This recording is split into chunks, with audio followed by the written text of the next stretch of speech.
Hello again. So ngayon linggo nga, nung nakaraang linggo ay kumuha kami ng aming alagang aso.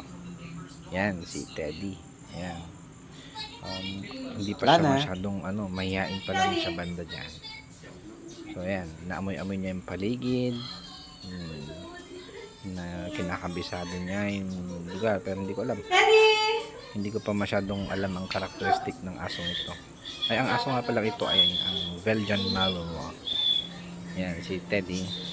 Hindi tinatry namin na i-lure sa kanyang pagkain, pero na-concentrate siya dun sa sa mga andon na bata. Yan. Ang ganda ng tindig ng kanyang tenga. Yun ang isang napaka-astig na katangian ng aso yung kanyang grabe, hindi siya active muna sa ngayon. Ayan. Few minutes, ayan. Papahabol-habol na siya. Hirap na niyang hagilapin. Ayan. Ayan. Wala, hindi mo talaga siya matawag-tawag kasi hindi ka pa niya kabisado. Ayan. Pero hopefully pagdating ng araw, syempre kung kami ang palagi niyang kasama, ay makakabisado niya. Malaki yan, magiging close siya sa amin. Ang reason nga pala kung bakit Pwede yung ba siya ng kanin? bilang isang pet, hindi gawin niya guard ng bahay.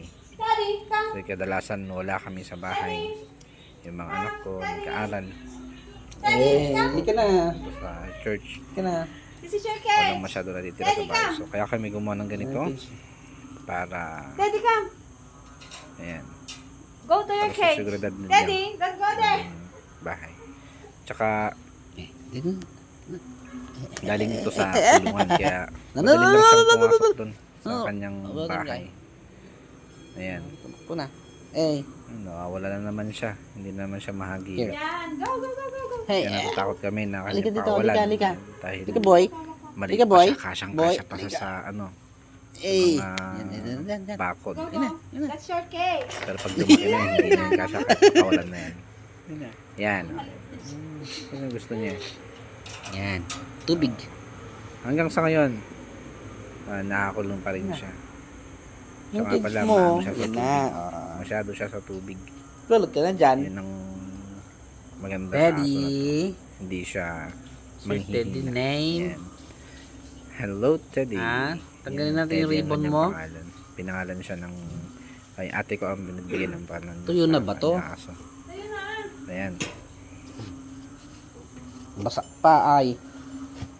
Yun ang bagong Hindi. bahay niya. Pero i-upgrade natin yan pag Hey, laki Ted. na. Siyempre, hindi na siya Come here. kasiyahan. Men? Manit pa lang yan. So, ayan. Ayan si Teddy. At ito Masikip ang na kanyang to. bagong channel.